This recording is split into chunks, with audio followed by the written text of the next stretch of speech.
जब बात stock market और इन्वेस्टमेंट की हो तब हमें जो बात सबसे ज़्यादा सताती है वो ये है कि स्टॉक मार्केट इतना ज़्यादा कॉम्प्लिकेटेड है कि कोई इंसान इसे पूरी तरह समझ नहीं पाता। और इसीलिए एक स्टडी में ये बताया गया है कि ज़्यादातर लोग जो स्टॉक मार्केट में आते हैं वो अपना पैसा खो देते हैं, क्योंकि जैसे ही आपको यहाँ प्रॉफिट स्टार्ट होता है तभी कोई फाइनेंशियल डिजास्टर आ जाता है और आप फिर से लॉस में चले जाते हो। अभी मैंने जो आपको बातें बताई वो सब लोगों में अफवाहें हैं स्टॉक मार्केट को लेकर, क्योंकि ज़्यादातर लोग जब स्टॉक मार्केट में आते हैं तो वो पेनी स्टॉक में ज़्यादा इन्वेस्टमेंट कर देते हैं, जो एक बहुत ही रिस्की इन्वेस्टमेंट है। स्टॉक मार्केट में जो छोटी कंपनियां होती है उन्हें पेनी स्टॉक कहा जाता है। और या तो लोग किसी का टिप्स सुन के स्टॉक मार्केट में इन्वेस्ट करना शुरू करते हैं, जो एक बहुत ही बेवकूफ़ी वाला डिसीजन है। इन्वेस्टमेंट कोई 5-10 दिन का मैटर नहीं है, ये सालों साल का मैटर है। जितना लॉन्ग टर्म का आपका इन्वेस्टमेंट होगा आप उतना ही प्रॉफिट कमा पाएंगे।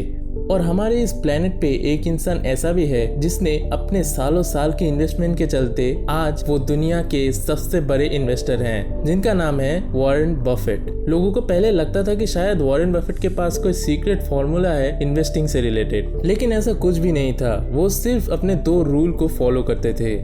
The first rule in investment is don't lose. And the second rule in investment is don't forget the first rule, and that's all the rules there are. I mean, if you buy things for far below what they're worth, and you buy a group of them, you basically don't lose money. उनका मानना है कि आपको बहुत सारी कंपनियों को समझना और उनमें इन्वेस्ट करना ज़रूरी नहीं है।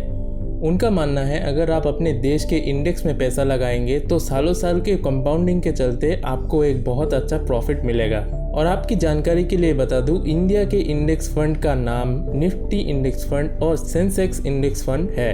वॉरेन बफेट ने एक बार कहा था कि अगर आप एक स्टॉक को खरीद के 10 साल तक होल्ड नहीं कर सकते तो आपको इन्वेस्टिंग में आने की कोई ज़रूरत नहीं है।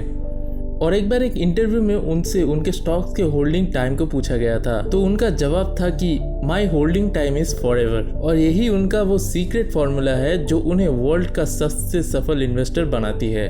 वॉरेन बफेट 30 अगस्त 1930 अमेरिका के ओमाहा में पैदा हुए थे। उनके फादर हावर्ड बफेट एक स्टॉक ब्रोकर थे और पॉलिटिशियन भी थे, और उनकी मदर हाउसवाइफ थी। 1930 में अमेरिका में क्राइसिस के चलते वॉरेन की फैमिली ने अपनी सारी बैंक सेविंग्स खो दी, जिसकी वजह से उनका बचपन बहुत ही गरीबी में गुजरा था। उनकी माँ अपना एक वक्त का खाना स्किप करती थी जिससे वॉरेन के डैड खाना खा पाए।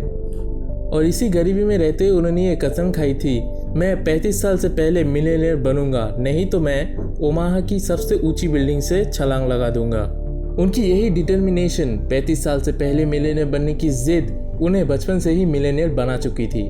क्योंकि हम पहले अपने अंदर रिच होते हैं, फिर रियलिटी में रिच बनने के लिए अपना जी जान लगा देते हैं। तो अब जानते हैं कि वॉरेन बफेट कैसे अपने पैसों को इन्वेस्ट करते हैं, वो कंपनीज को कैसे चूज करते हैं। वॉरेन बफेट आज तक जितने भी कंपनीज में इन्वेस्ट किए हैं, इससे मैटर नहीं करते कि कंपनी कितना डिफिकल्ट प्रोडक्ट बनाती है, लेकिन उन सभी में कुछ खास बातें कॉमन है।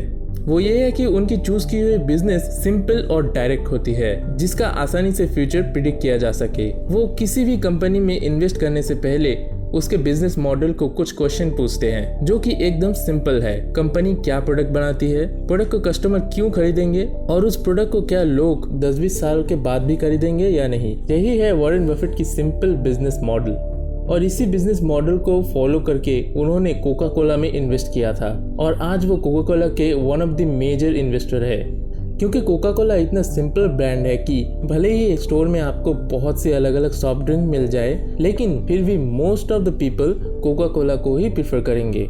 और इसीलिए 200 से ज़्यादा कंट्रीज में कोका कोला की 1.9 बिलियन से ज़्यादा कैंस बिकते हैं। अब अगर एक कैन पे कंपनी 1 सेंट का भी प्रॉफिट रखे तो उसका एक दिन का प्रॉफिट होगा $18 मिलियन और एक साल का प्रॉफिट 7 बिलियंस का होगा। अब अगर वॉरेन बफेट की दूसरी इन्वेस्टमेंट को ले, जिसके वो आज बहुत ही बड़े मेजर इन्वेस्टर हैं, जिस कंपनी का नाम है जिलेक, उन्होंने 1989 में $600 मिलियन इसमें इन्वेस्ट किया था। अब भले ही पहले इन्वेस्टमेंट से इसकी कोई सिमिलैरिटी नहीं थी, लेकिन इन कंपनियों का बिजनेस मॉडल बहुत ही सिंपल था। वॉरेन को ये बात तो पता थी कि लोग 8 से 20-30 साल बाद भी शेव तो करेंगे ही। और आज आप किसी से भी कोई सेविंग कंपनी का नाम पूछ लो, सबके पास एक ही जवाब होगा, जिलेक।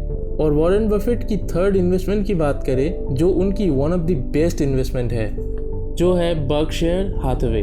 बर्कशायर एक टेक्सटाइल कंपनी थी। लेकिन बर्कशायर के बहुत से शेयर खरीदने की वजह से कंपनी की पूरी कंट्रोल बफेट के हाथ में आ गई और वो बर्कशायर हैथवे के चेयरमैन बन गए। उन्होंने बर्कशायर के यूजलेस एसेट्स को बेच के टेक्सटाइल का काम बंद करवा के उसे एक इन्वेस्टिंग फार्म में बदल दिया, जिससे उन्होंने बहुत ही ज़्यादा प्रॉफिट किया और आज उनका ज़्यादातर पैसा बर्कशायर हैथवे में ही है।